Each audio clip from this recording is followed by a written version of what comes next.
Wife, 44 female, cheated, 45 male. Filed for divorce when I found out, and she tried to kill herself on New Year's Eve. Right, where'd it begin? The STBXW and I have been together for nearly 25 years, 22 of which we were married. There had been no infidelities or major difficulties prior to this.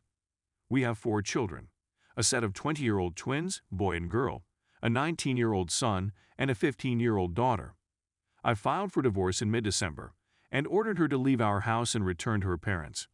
I received a number of phone messages, emails, and even handwritten letters from her apologizing for what she'd done, but I never responded in any way. She tried suicide when it finally dawned on her that I was really going through this and that there was nothing she could do to stop it. She would have perished if her parents had not remained at home to keep an eye on her. According to what I've heard, she attempted an overdose on pills, but no one knows where she obtained them in the first place. Her adultery seemed to have just lately been totally physical, late November or early December, although she had been emotionally unfaithful for at least a few months before. I'm not interested in finding out how long since it won't benefit me in any way. Because she had an affair with a married guy, I informed his wife, and he is also getting divorced. Add to that the fact that they're co-workers, which is how they met in the first place, and I'm guessing they started the affair during work hours. For those who will inquire, how did you find out? I didn't, is the response. Our twin son and daughter did. They observed their mother kissing with the other guy in public. The location in issue isn't one that any of us would normally walk through, and proceeded to notify me. I began exploring and discovered more than enough proof of a long-term affair. I don't have many deal breakers and feel that marriage is an ongoing work in progress. You have to do your share to keep it going, but cheating is something I would never ignore or tolerate. Cheating is a slap in the face of all the time you spent together, a slap in the face to your shared life. It boils down to greed and brutality.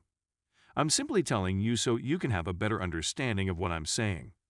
Maybe, but that's a far-fetched maybe. I could have attempted to get beyond it if it had been a one-time occurrence, and she had immediately come to me, repentant and regretful. She wasn't, though. I mean, she just began wailing and bawling after she was apprehended, and that is completely meaningless to me. It's easy to weep when your trash is exposed, but what about before all of this?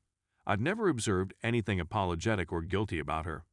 I just cannot live with such a person. When I informed the kids I was planning to divorce their mother, they were all supportive and understanding. Our youngest sobbed more than I did, but she assured me that I was doing in the best interests of all of us.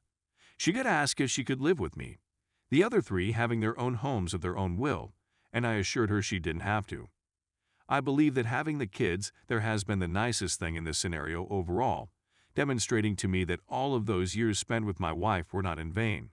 Whatever she's like today, I can at least be thankful for our children.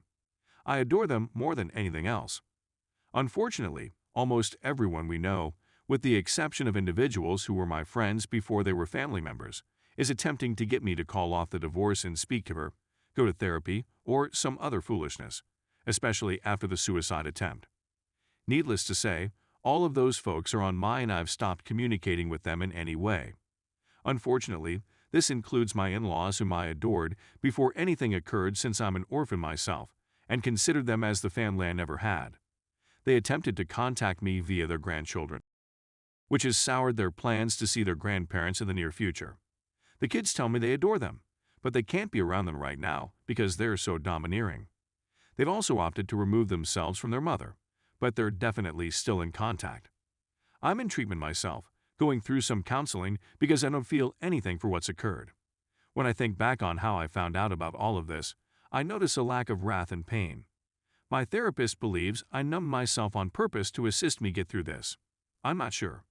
Prior to all of this, if you asked me how I felt about my marriage and wife, I'd probably tell you I was as happy as I could be, with a huge grin on my face. Now, nothing. You might have informed me the weather prediction for the day when I learned about the suicide attempt. I didn't have any feelings. Personally, I don't think so. In a sense, I was outraged for what this might have done to our children, but her attempting suicide doesn't elicit a feeling from me. I'm not thrilled that she's recognized how badly she's damaged our lives, but I also don't feel any pity for her. I'm afraid not. It's only that when I look at the circumstance, I think yes, as well as, what does it have to do with me? That's not how I am. Or, at the very least, I don't believe I was like that before to all of this. And my therapist tells me that the numbness will pass, that it is a normal part of the healing process. Yet here we are, more than a month later, and I still have no feelings about what occurred. I'm not sure whether that's a good or negative thing. I guess I'll simply have to wait and see. In terms of the rest of my life, the people who have remained loyal to me are not allowing me to spend much time alone. They realize that I need time to myself now and again, but they don't want me to be alone for too long. Everything feels so different today, you know. Now, my greatest worry is for our children. For the time being, they are maintaining their distance from her of their own will. I didn't poison them against their mother or anything. They just don't want to speak to her. Our youngest has been the most affected by her mother's adultery, and I've been considering having her visit a therapist as well, if we can't settle this on our own. That our children responded so harshly to their mother's adultery is what truly disturbs me about the entire situation. I'd be lying if I said I wasn't relieved that they did respond adversely to it, since it shows that they realize that adultery is no laughing matter and that it can ruin marriages and families as it has for us. But I'm concerned about the long term. Will they be able to move on from this? Will they ever have a physical bond with their mother? Will they recover? If any of you have been in a scenario similar to ours, please share your thoughts. Story 2. My 24 female relationship with my fiancé 33 Mal has gotten to the point where I am considering ending things. I'm completely stumped here. I live with my roommate and do not have any children. My 2-year fiancé has twins that are 10 years old. He was a gentleman, taking care of me and my family. He has a strong work ethic, and he always expresses his love for me. Things were well until last year, when things suddenly deteriorated. I was diagnosed with a highly advanced melanoma a year ago, and the day I found out I was cancer-free, my fiancé had started hounding me about having a kid, something we had previously agreed to postpone. I declined because I'd had enough of the hospital, and he wouldn't give up, so I cried the whole journey home. He attempted to pressurize me on many additional times, and each time after it was finished, he said it was okay to wait.